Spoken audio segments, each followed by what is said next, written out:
اوس اکثر د خلکو ته یو خبره کوم زویم په دنیا کې خو مونږه تاسو نن د کمدن هغه چې ګناه کوو نو د خلقو نه ځان پټو یریږو په دې چې خلقو کې به مو بدنامي وشي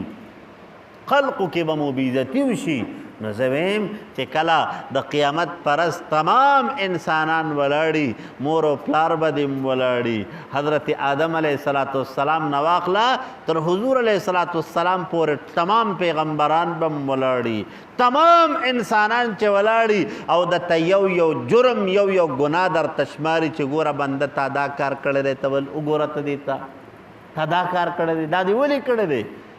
وګوره وی د تا چې کم نه هغه تا چې دا کار کو تا کتل تا دا سوچ نه کو چې ما ته زما رب ګوري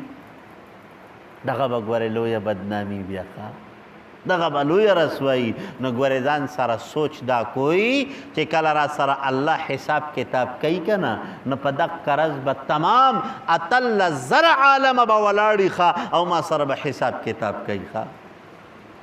پوهېږئ تاسو ښه جي